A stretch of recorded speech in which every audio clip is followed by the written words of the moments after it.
Думал, сейчас несколько трухлямб и носков постираю, как бы после того потопа. Смотрите, что в машинке в стиральной. Вот.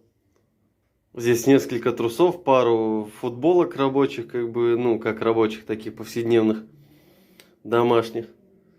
А в машинке фестиваль. Просто ужас. Это трэш. Если она отъедет, это будет трындец.